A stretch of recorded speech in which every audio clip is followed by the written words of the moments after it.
Hoy nos acompaña Raúl Chanamé Orbe. Él es miembro del Pleno de Jurado Nacional de Elecciones, pero además es un acucioso investigador referente a temas constitucionales. Hoy hablaremos de La República Inconclusa, una obra que intenta develar por qué los ideales de 1821, año de nuestra independencia, no se llegaron a cumplir. Raúl, bienvenido. Un gusto estar en este programa y efectivamente en 1821 nos planteamos una promesa de igualdad, de libertad, de democracia y de bienestar en general.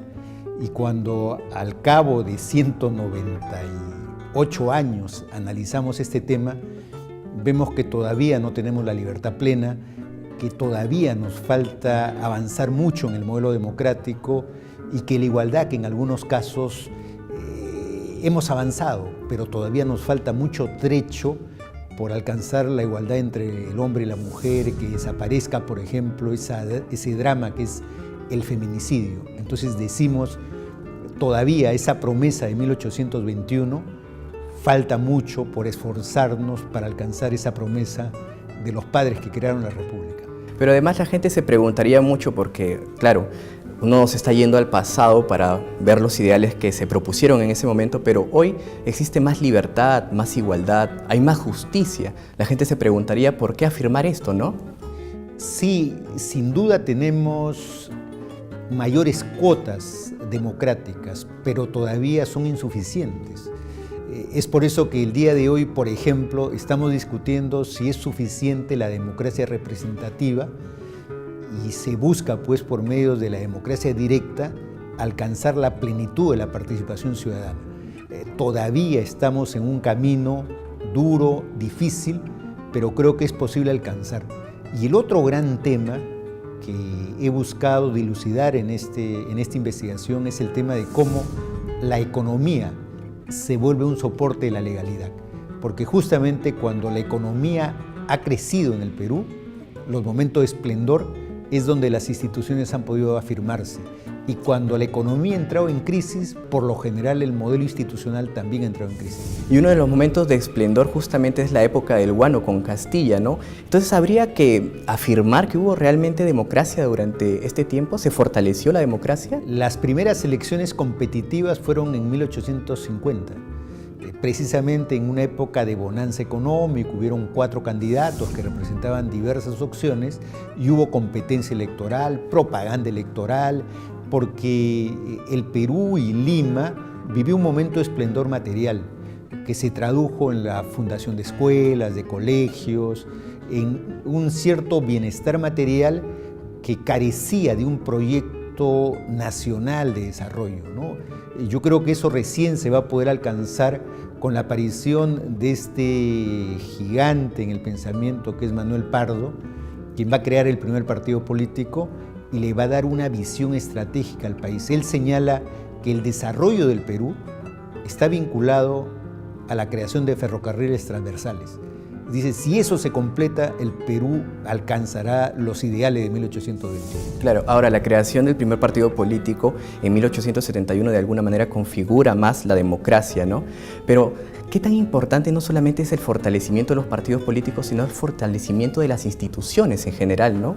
¿Podrías un poco ampliarnos al tema? Sí, los partidos forman parte de estas instituciones. Tú lo has mencionado, Pardo en 1871 crea el Club Progresista, que luego sería el Partido Civil, un primer gran movimiento político con idearios, con programa, con una ideología desarrollista en el Perú, que plantea seguir el curso del desarrollo para que la ley se pueda cumplir. Pero a su vez también en estos años se va a fortalecer la vida institucional y va a surgir un proceso de codificación. Surgen, por ejemplo, el primer Código Civil en la época de Castilla, surgen los códigos penales, surgen los códigos procesales, porque empieza a afirmarse el país.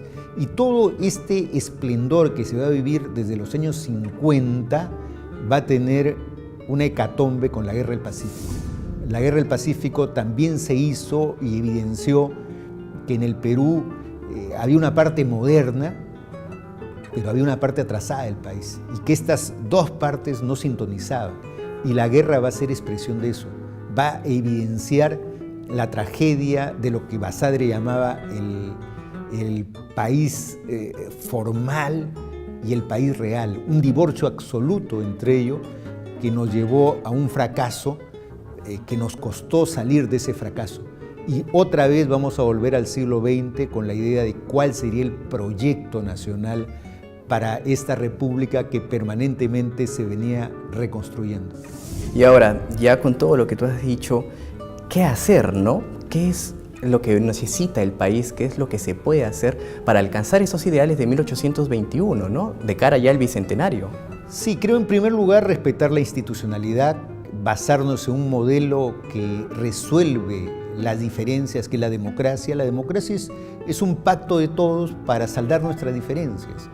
No por la vía de la violencia, no por la vía del antisistema, sino encontrar que a través del sufragio podemos resolver nuestras contradicciones. Y eso ha demostrado la historia del Perú. Cada vez que hemos buscado por la fuerza resolver los problemas, eso ha agudizado la crisis y ha restado credibilidad a las instituciones. Creo que nos encontramos en ese reto. Lo que ocurre es que cada época, cada generación y cada siglo tiene sus propias promesas. O sea, los que pensaron la república, la pensaron magníficamente. Los que estamos en la república, tenemos que pensar a largo plazo cuál va a ser la herencia que va a dejar el siglo XXI para el Perú. Yo creo que ese es el pensamiento que tienen los grandes países.